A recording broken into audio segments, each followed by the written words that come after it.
Hi Rassie, congratulations, how does that beer taste? It's nice. Any beer is nice after a win, especially against a quality team like Ireland, who's totally dominated us since we've been a group together.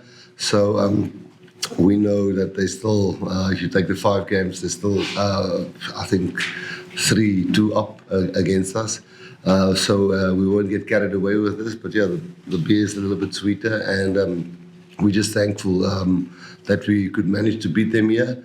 And it's been a long season for our guys. I know a lot of the guys must go to Japan and URC games and so on, but I also know the whole Leinster team. There were only 2 not starting of Leinster in that game. They also have to go into URC, so it worked both ways. But we are proud after a long season to grind through a win against a team like them at home for the first time in, I think, 13 or 14 years. So tastes okay. Sum up the 80 minutes for me, if you will, just because it's very, it's a crazy game with so many scrum penalties, yellow cards, players going on and off. I mean, have you ever witnessed anything like that frantic?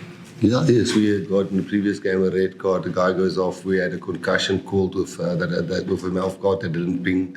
Our week, for example, this week was Monday just seeing can Loord play, can Sous play. Then Monday from 8 o'clock till 12 o'clock we had a hearing with Franco, and then Wednesday from 8 o'clock till 12 o'clock we had a hearing with Loord. So the whole week was crazy for us. So yeah, obviously then the game was very physical, and there obviously was a 20-minute red card given, which I thought was the right call. The referee or one of the touch shatters says always illegal, and which I thought always illegal is a very weird word from when does always illegal start and when does it end. So I think there's something to clear up there, but I thought it was the right call so that the other player could come back onto the field. I do think we were dominant in scrums. I'm not saying I'm not saying who should have gotten yellow cards and who not, but we've been part of quite a few games that was like this, where we had to grind it out of 14 men. There was a totally different challenge here. I thought we were dominant for most parts of the game, but just couldn't kill it when we inside the 22. So it was hectic. It was difficult to manage. It was difficult sometimes to understand who's off and who's on and who comes back and who's got a HIA and who's injured. But that's test match rugby at the highest level, and you have to understand and manage those kind of things. Yeah. Malcolm, congratulations, good on the World Player of the Year. This is a proper front rowers test. 16 scrum feeds for you guys.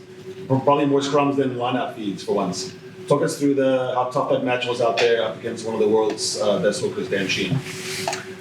Yeah, it was obviously a tough game, and obviously having that many scrums isn't pleasing on the neck, but we know what a quality side they are and what a quality pack they have. We knew it was going to be tough, so we obviously had to grind that out and obviously try and put as much pressure as we could throughout the game to try and get reward from it. I thought they did extremely well in the second half, where they held us out. We had a few penalties and all of that. But they're a quality side. And I think tonight they showed that, even with 12 guys on the field. Sia, congratulations. It must have been very tough to keep ahead of what's going on. Was there a lot of communication between yourself and the players and the referee to understand what's going on? Was it confusing at times? No, that's fine. We knew what was happening.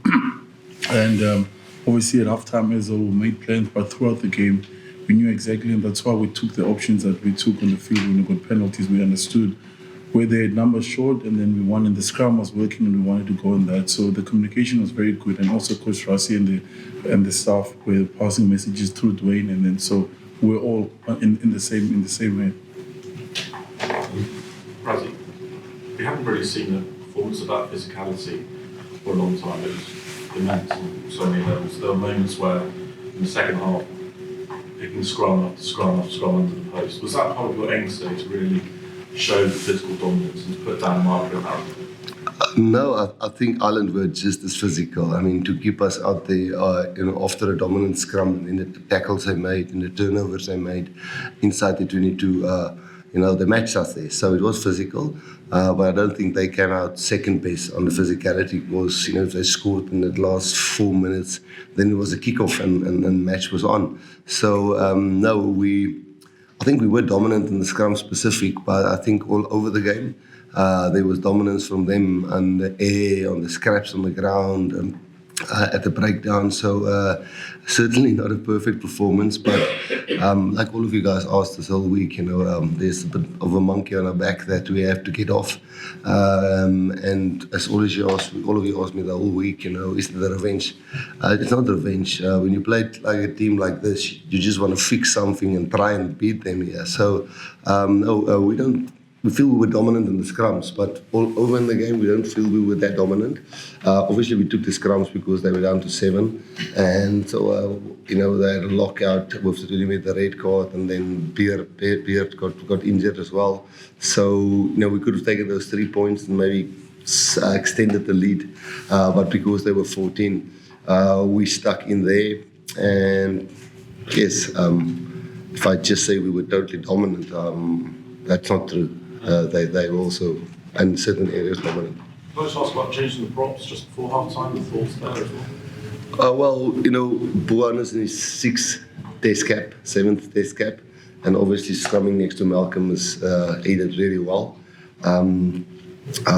Thomas was excellent, but we know how strong we're, and the whole team knows. I think we must also remember, we lost Oxton Chair with off the ball tackle. Not that person should have got sanctioned, but we lost Ox, we lost Jan-Hendrik Vessels, we lost 2 of our 5 locks. There's a couple of guys who's not here, so I almost thought this game was too far for us to try and get through it. So it wasn't a very experienced. Thomas is obviously very experienced, but then just, Wilco's strength is his scrumming, and Gerard is a really strong scrummager.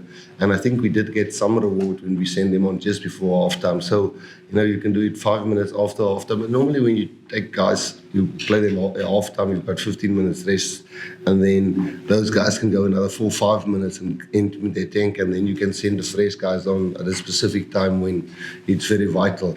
Well, that just happened to be 2 or 3 minutes before halftime, where it normally happens 2 or 3 minutes or 5 minutes after halftime. So I think if you talk to anybody, Gerard and Wilco is probably our 2 strongest scrummagers. Not I'm saying better rugby players and deserve to.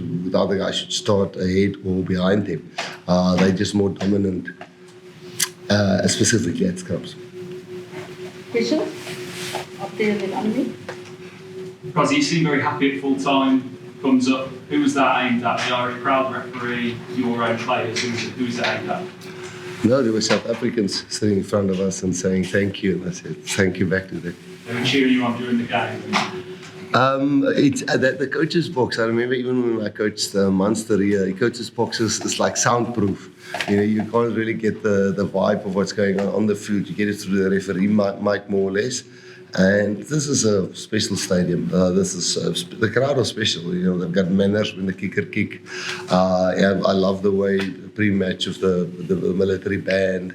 I'm glad they gave RG a bit of a welcoming when he ran onto the field. So it was a thank you to our people, and we've got respect for the way the Irish people support their team, because I think it was 19 games on the trot now that they've won here.